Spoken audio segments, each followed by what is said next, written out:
Hello everyone and welcome back to Let's Play Metal Gear 2 Solid Snake. In the last part, we met up with Natasha and also found good old Petrovich, and now we're gonna continue on. Through this door here that we can now enter now that we've gotten keycard 6 from Petrovich, or was it keycard 5? I think it was keycard 5. Too many keycards in these games! And this is a really long corridor. Hey, Snake, I cannot bear this much longer. Let's rest for a while. Snake? Okay, we have time. Let's sit down. I have to take care of my natural desire. Went a bit Christopher Walken there. Oh, hey, she actually has a sitting sprite, whereas we're just on our knees. Strange. Petrovich is old, though. He looks not. No, I mean us. A famous scientist, a former Olympic athlete, and a special force member. All brought together here in this sewer. Is it fate, perhaps? Fate? Yeah, maybe. I was told a lot when I was a child. From my mother about the Warsaw Uprising in World War II Poland. She ran through a sewer for days and fled from Nazis. Soaked with mud, blackened, one could even recognize his faces. She's still haunted by the war even today. Natasha, why did you quit skating and join STB? What can I say? The ice became cold. No! Ice? Snake, do you have a wife? No, I have no family. What about you? Single, and not because I'm a bachelor dogmatist. Maybe I had a few chances. Lovers, then? Only ones I actually considered marrying. When I was still fleeting on ice. A grand romance that still makes me breathless. A western called Frank Yeager. Handsome, gentle, and intellectual. I wanted to trash my family, skates and everything, just to follow him. You sought asylum? Yeah, but failed. At the last moment, the West declined to accept me. I don't know a lot for some political reason. Maybe the reception community wasn't ready. Happens all the time. Since then, me and my family have had a hard life. I was stripped of competition right, branded as a refuse. What? I could only join STB, but I have no regrets. I learned many things about this world. I even killed. What about him? Never saw him again. The Berlin Wall between us remained still. Hey, sorry to keep you waiting.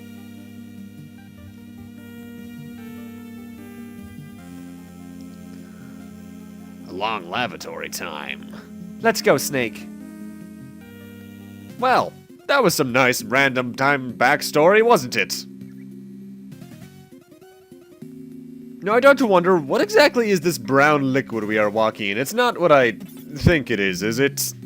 Because if so, that's, rather gross. Either way, let's go on up in this elevator. Which, might I add, really weird place for an elevator. Especially when we see where we come out at.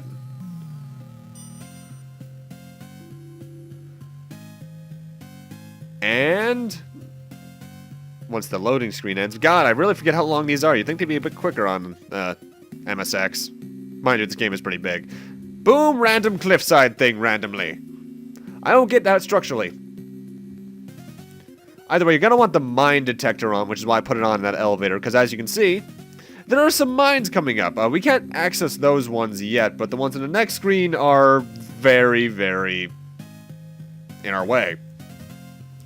I forget if Natasha and Petrovich have hitboxes. I don't think they do. I think yours is the only one that matters. Plus, these guys somehow have better pathing than Secret of Mana.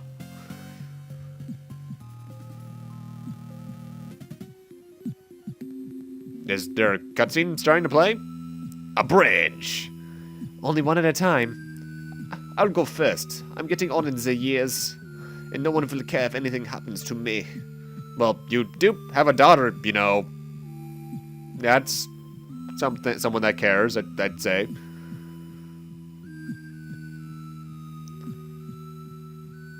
Alright. It's alright, come on. I'll go next. It seems alright, Snake. Come quickly.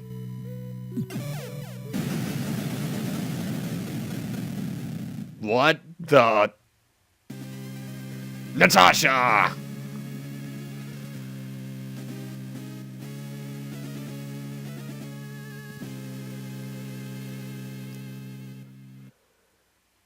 Natasha. Me. I could only walk over ice. Never tried to, with both my feet, to stamp on the ground firmly. I only skated. I never walked. Natasha! Oh god, not yet, not yet! No more. I've seen the deaths of many. How far I've gone now, anyone can guess. Pity, after I've met such a nice guy that you've known for about 10 minutes. I wanted to see you skating again.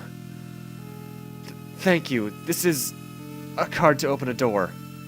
And the brooch, use it to... To? I'm no longer... Frank.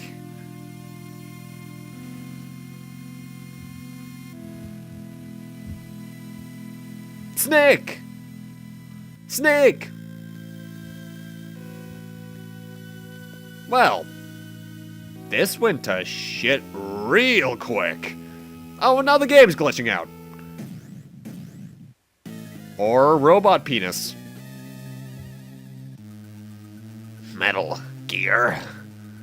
Snake, it's me, Gray Fox. Oh yeah, I remember you from one.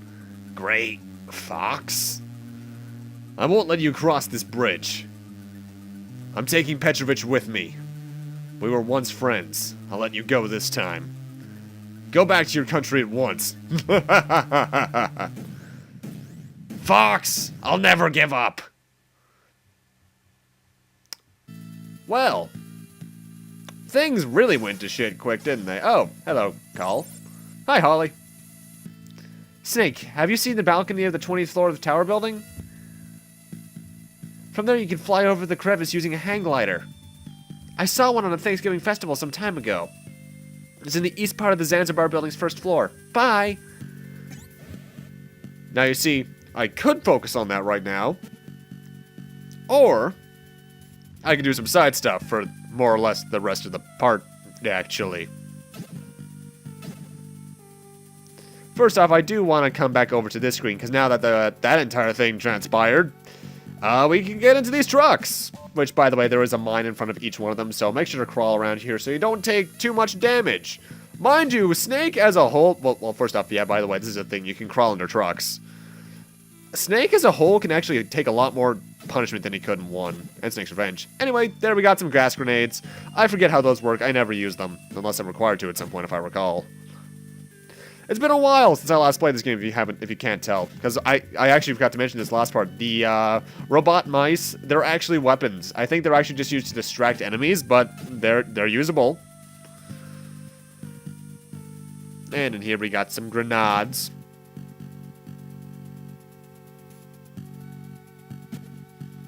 And in this last one, let's see what we got.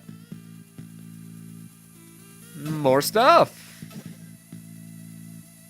I don't know why I'm so surprised by that.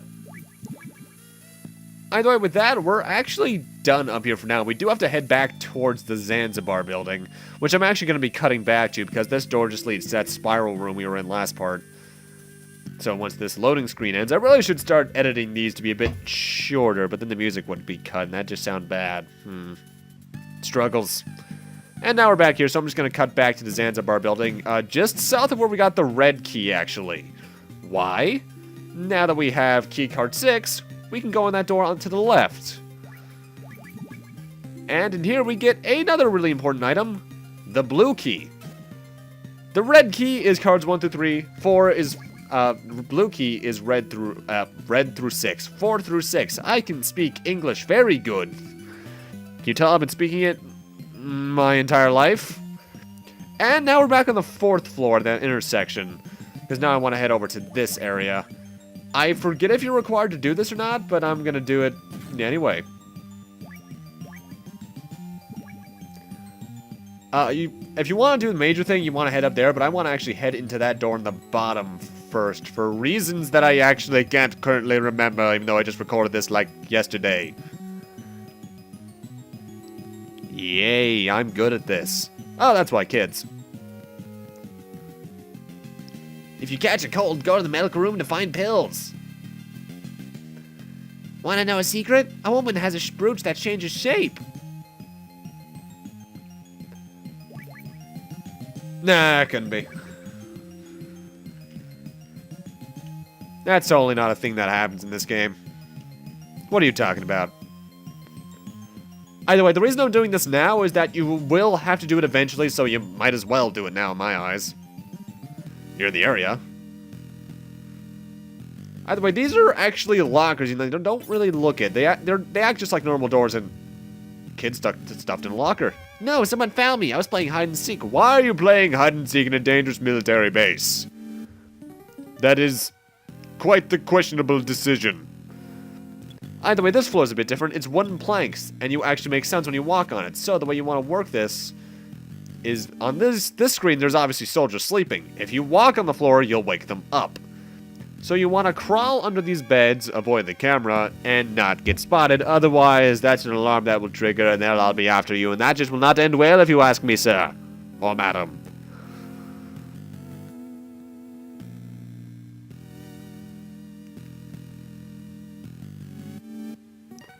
I really oddly like the detail on the bed sheets they have for the sleeping soldiers. Because they actually tried to make it look like both their legs and such were in there. That's kind of cute. Back in the day though, back when in order to have someone sleeping, you just had to have a bed graphic be 2 layers and then have the main sprite stand in between them. Anyway, this room, there's no wooden planks. However, if you click the light switch, the guys will wake up. So put on your IR goggles so you can see what's going on. We don't actually know. I think we do have to come up here at some point or another.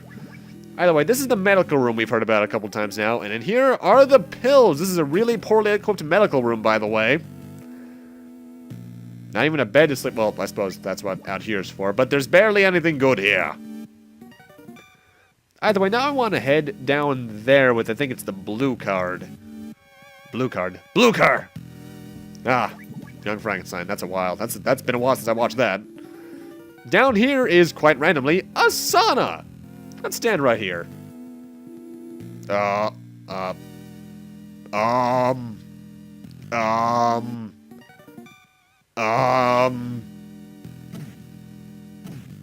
can't unsee this now. By the way, wait. Oh, wow. The brooch changed shape. Yeah, that's a thing. It also seems a bit familiar to people who played Solid, doesn't it? Yeah, the brooch actually changes shapes depending on the temperature it's exposed to. Since the sauna's hot, it's changed into a key. The reason that this is here is so you can go back to this locker room and open up the top right locker. And you want to do this eventually because this is how you get a cassette that contains the Zanzibar Land National Anthem. And as we've heard from a kid at this point, soldiers stand up straight when they hear the National Anthem. That will come into play later. And now we're back on the second floor of the Zanzibar building that we haven't been to since late part 1, early part 2. And now that we're here, we want to head down to the bottom first basement floor, I believe. Yes, that looks quite like what I'm doing. It seriously bothers me how much faster Snake runs in the elevator. It's like that's actually supposed to be how fast the game runs, but everything else just kind of gets massive slowdown due to the amount of processing that it has to take to technically run all 9 screens at once. Because that's technically what the game is doing. It's not running just the screen you're on. It's also running the enemy scripts and such on the other screens. That's how they're able to move around on the radar and such. So, that's why in some areas, especially like the Zanzibar building first floor, everything moves so slowly. At least that's as far as I can figure it out. That seems like it'd be the way they did it. Don't have all the textures loaded, but... Well, not textures. Sprites. Don't have, like, the maps drawn and such, but have everything loaded in and working. And I wouldn't lie if I said that didn't bother me, but... It's an old game. I can let it pass to some extent. Either way, in here, we want to enter these 2 side doors before entering that one on the left. And here we got some C4. Always good to have more of that. And then we want to head into this one with the blue card. And in here is some more handgun ammo. Though, yet again, I said it before, this is technically not just handgun ammo, it's It's all bullet types. Well, for ones that would use bullets, by the way, pitfall there. Like, when we eventually get the submachine gun, which, spoiler alert, the submachine gun is back from 1, 2, and Snake's Revenge. But no, 1, and Snake's Revenge. The submachine gun ammo is also refilled through the ammo packs, and it's not just your handgun. Anyway, I want to open that door, grab this ammo pack, and then head in here. And get some grenades. By the way, the camera outside is still moving, so you make sure you try to time your exit perfectly. Otherwise, you might accidentally get spotted, like I almost did there.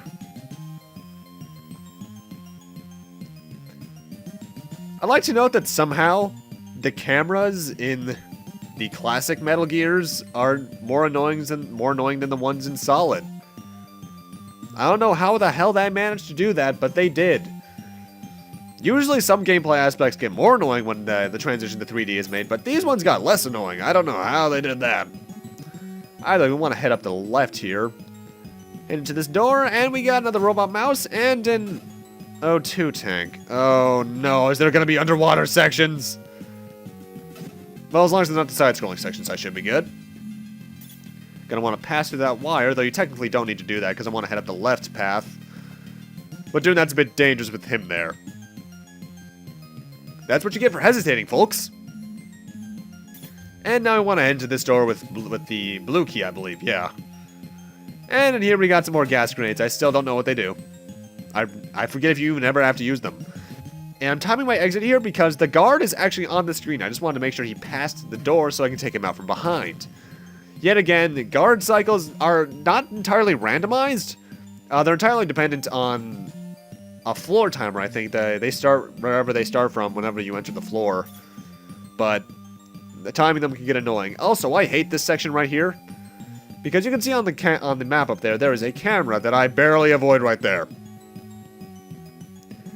And we have to break those 3 wires and then get into that door with the blue card. And then you have to keep in mind where it is when you exit that door so you don't get spotted.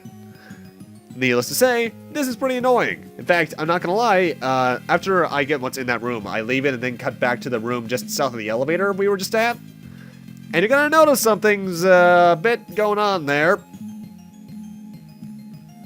No guesses as to what it is, because you'll find out in like 5 seconds. Camouflage taken. That allows you to put a little panel down, you can crawl under and get camouflaged. Yeah, I got spotted.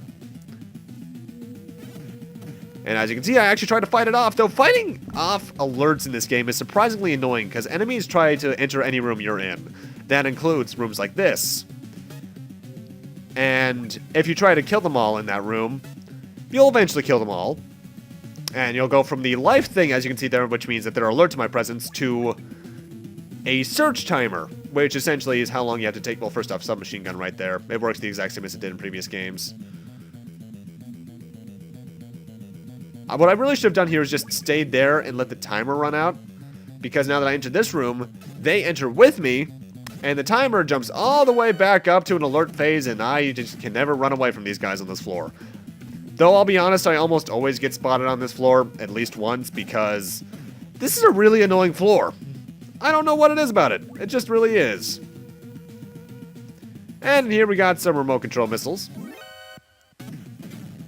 By the way, I have to say, I absolutely love this game's encounter theme. It's not my favorite one. That's not until the next game, but it's pretty good. Well, not the next game. The next game. I keep on forgetting I'm doing Solid last. And not Ghost Babel, because technically speaking, Ghost Babel came out after Solid. And I don't know how, but I managed to evade them there. I don't know how I managed to do that, unless some... Oh, really? Ay, chihuahua no bueno. What is that from? I know that's a reference to something, but I forget. Whoa, I barely lived there. Either way, wait, they can walk over pitfalls, huh? Either way, here we get the bullet vest, which is the body armor from the previous games, meaning now we take less damage. Either way, I'm back at the elevator because I want to head up back to the previous floor and escape that mad hole. Gah. And now I think I actually want to head back down to the first floor on the right elevator. Does that look about right in my notes? Yeah, that looks about right. Yeah, that's what we're doing. But with that, I'm going to end this off here. Thank you guys for watching, and in part 6. I had to remember that because I accidentally labeled this part the wrong part.